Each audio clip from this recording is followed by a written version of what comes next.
Good afternoon, everybody. It's approaching evening, actually. It's for our visitors as well here. You're more than welcomed. This is another topic I'm going to introduce you to. It's not very common.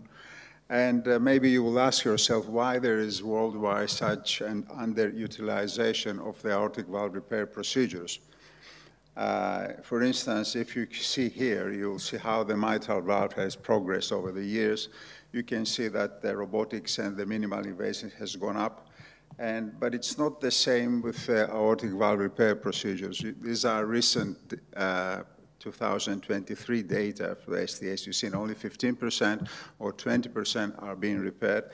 Even on your right, you will see that that notorious Cleveland clinic has been managing to repair 1/4 of the aortic valve procedures.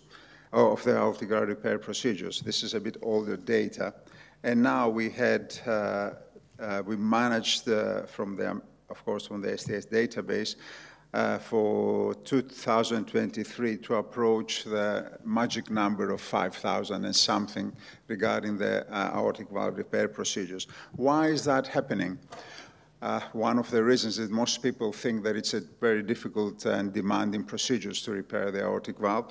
Indeed, it's a bit tricky compared to the mitral valve repair because it's not forgiving. And the second thing is you don't have any obvious and easy tools to check perioperatively the repair of the result of the repair you've done. And some other people think that has to be done in expert-based hospitals and the rest. But one of the other things is maybe also our referring physicians, either they don't believe in the aortic valve repair. I wouldn't dare say they don't know much about aortic valve repair, but I think mostly it's, maybe they don't trust the surgeons that can effectively repair the aortic valve. On your right, you will see all these known procedures that they have the names of distinguished surgeons, like the Cabral procedure that was done ages ago. Then we go to the suture annuloplasties by Dr. Schaefer's, the well-known to most of you, the David procedure, and the external annulars by Lelansac. But my task is to take you through to what I think a simpler procedure, which is easily reproducible and also very easy to teach. This is the heart ring procedure, which what you can achieve is you can resize the dilated annulus, reshape it, giving a 3D nice geometry, and mostly to stabilize it. The model was based on an analysis, a mathematical model of CT scans and also on cadaveric tissues.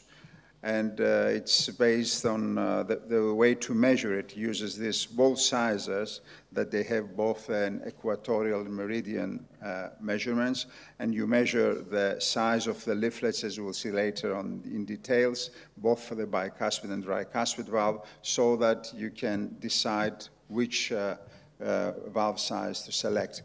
The use to implant it is this valve is implanted underneath the valve tissue. We use nowadays multifilament and polyclonal sutures because in the past using the monoclonal, the Prolin sutures, we found that there were some ruptures. We have witnessed that in a couple of cases, but there were also colleagues from abroad that it's amazingly that there is a breaking point for the Prolin suture. And we'll see these details. We put some sutures at the commissures, which are mattress sutures, and also some sutures that go around the ring for just to stabilize it underneath the nadir of the leaflets. So it's what we do is there is an accurate leaflet-based size and method. There is no need for deep root dissection as we do with other techniques, including the well-known David technique. And it's a technique that can be standardized easily. For instance, let's go through this thing, which is some examples with it's a common scenario. It's a young patient with dilated root and severe aortic insufficiency due to lack of coaptation of the leaflets. As you will see here, there is a significant eccentric posterior jet towards the mitral valve. And now, when we open the valve, we check first the leaflets to see if they are intact. There are no fenestrations, no calcifications, good mobility of them. And we always measure the annulus, which most of the time for these cases is around 27, 28. And by using these ball sizers, we measure the sinuses, and by touching the free edge length of the leaflets to decide which one to choose. If there is a discrepancy between the sizes for the tricuspid valve, we go for the smaller one. This will be the position where the ring will sit, and after doing all the sutures, macroscopically we see that there's a good coaptation. Of course, we'll judge that at the end of the procedure. And here, being a procedure of dilated sinuses, we also excise the sinuses. We leave the left sinus, which appear to be normal, so it is a selective sinus replacement, which also can be done, provided the patient is not a syndromic patient. And this is the end of the procedure when we do that, and the result looks good. And this is regarding the tricuspid valve. There's no insufficiency, and also we end up with a fancy 3D model. Of course, we go to the most, I think, demanding repair of the bicuspid valve. Most people say that it's much easier to repair the bicuspid valve because we have two enemies. We have two leaflets on the tricuspid valve with three leaflets, but there is such a large variability in the phenotypic variability for the bicuspid valve, as you can see with this spectrum of the bicuspid valve. You may even have a two-sinus valve, and so I find it more demanding, and also it's a bit more tricky because you can introduce some valve stenosis when repairing. This is a young patient. It also has an insufficiency. You can see there is a thickening of probably of the conjoined leaflet. You can see it's a configuration of right-left. And here we have the same scenario. We measure the annulus, then we take the ball sizer and we measure the non-fused cusp. And of course, we have to address also the outflow tract just to be sure that there is a good outflow tract diameter. In most of these valves that we have to excise part of the dystrophic tissue. This is not calcified tissue. If it's calcified tissue, it's bad news. You have to replace the valve. So very carefully, you can just smoothen it and also give more mobility to that. And this is the position of the bileaflet valve compared to the trileaflet. As you can see, it has two posts. In most of these cases, you have to close the cleft of the conjoint. And also, you will need some free edge plication of the non-conjoined leaflet, depending on the size of the leaflet you have selected. Normally, what we do is, provided that it's around annulus, we want the free edge length to be half the perimeter of the ring we have selected. For instance, if you select the 25 ring, which gives you a perimeter of 76, you have to go for the free edge length to be around 38. And this is just roughly a way. What I hear is that it's been in the market. Dr. De Kershov is preparing an instrument to measure the free edge length. And you can see here the ideal mean gradient after this repair to be acceptable. But also we have some, occasionally we have the very asymmetric valves. Again, it's a tricky bicuspid valve that has, by looking at it, has three sinuses, although one of the commissures is low, so that's a bicuspid valve. The existing approaches most of the time all this time has been by adding some pericardial tissue or just by doing a application of the conjoint sinus, but these are tricky and methods and not with good results. But if we do that by using this ring, we call these valves the form frust, like as we have with some Barlows sometimes. They're not absolute clear Barlows, but look like Barlows in the mitral. So this is one of these, what we call asymmetric bicuspid valves.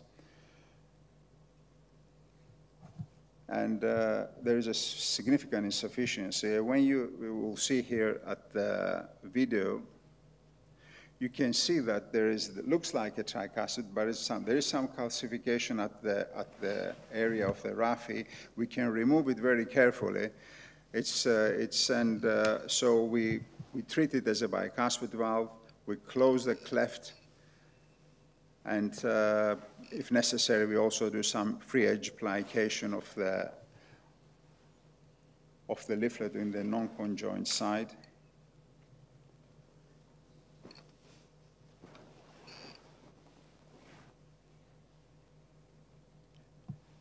And by finishing that, we check again for the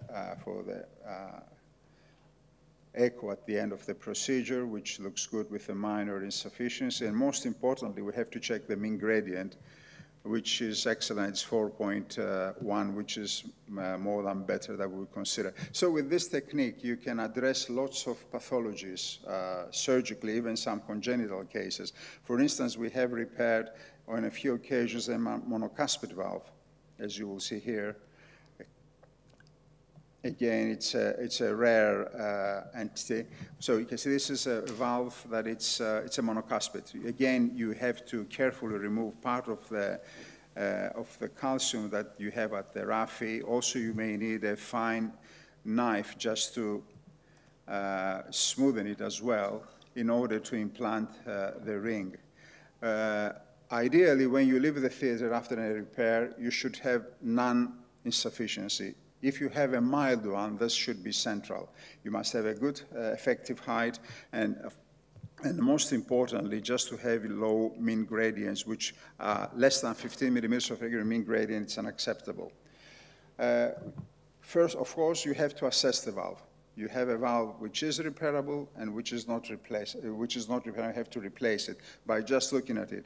If you have minor calcifications or fenestrations, you can skip that and you can repair the valve. But you have calcifications on the body of the leaflet, that's a different story. For instance, this is one of the cases that by looking at it, somebody probably would say, why bother? You have to replace the valve. But again, it is thickened, but there is a good mobility when you remove these calcium areas at the raphe.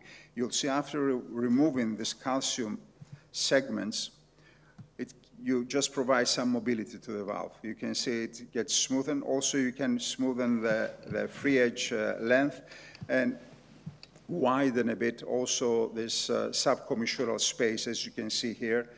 And that will be more than enough in order to implant a ring. This is a configuration right none. And trying to cut also this dystrophic tissue. As I said to you, this is dystrophic tissue. It's very thick, fibrous tissue, and this is at the end of it. On the other hand, you have this valve. Looks excellent. You can look at it and say, oh, great valve, we can repair it. But when you measure the geometric height, you find out it's only 12 millimeters, which is bad news for repair. You must have at least 16 to 18 millimeters geometric height to repair. So this valve has to be replaced. Even in that case, this is a young patient that has, again, a bicuspid valve, but you can see here there is a body calcification. If you remove that, you may just cause a hole. Perforation of the leaflet. You can see by using this instrument next to the calcification, you can see how fine the tissue is. So you have to avoid that. So we skipped that. We did a non-conventional repair for this patient. Now let's go to our experience. This is our experience the last 8 years. It's a consecutive, sorry, it's been a standardized technique. And in this one, these are the rings that were implanted. The ones at the bottom are patients with a bicuspid valve that they were repaired prior to having the CE mark for the bicuspid ring that was granted in 2022. On the red, you will see these cases that there were perioperative conversions. You always expect when you do a new technique to have some replacement of the valve for failed repair. This goes with the learning curve. Of course, you may sound that somebody can say, well, there were too many. Yes, it's at the beginning you can have that, especially if you're not disciplined enough, and due to your enthusiasm, you start attacking difficult cases like cases, the redo cases, or cases with acute dissections. So overall, we've done 78 cases so far. And we had, except these 5 conversions, we had 3 redo cases. One of them was 3 years postoperatively for endocarditis of the mitral valve that caused also a perforation of the aortic valve. The second one was also a case that it was fractured 1.5 years after the operation. We attributed to a fractured proline, and since that time we're using polyclonates. And we also managed to do 1 valve in ring in our hospital. This is one of their, we have also undertaken just helping other surgeons to perform these cases and proctored abroad. These cases have been done, some of them complex. Most of the surgeons that they do these cases by our proctoring, they're very experienced surgeons doing more complex cases than this one. There are surgeons that they do Ross procedures, very complex procedures, but if they want to try this one, and most of the time they like it.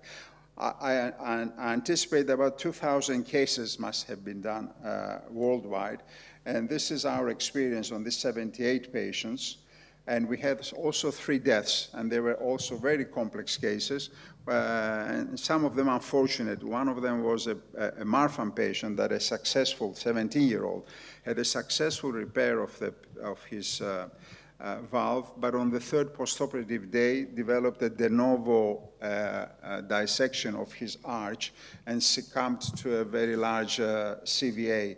And probably it was attributed to the cannulation side. The other one was a patient that also had, after being operated for acute dissection, and had a successful repair, but developed a severe ischemia of his legs from the cannulation, probably for the go-on bypass. And despite the fact that had an urgent and timely operation from vascular surgeons, he didn't make it at the end. And so far, it's following these patients. We have a follow-up of this list of 66 patients, except that one that has refused. All of them, clinically, they do well.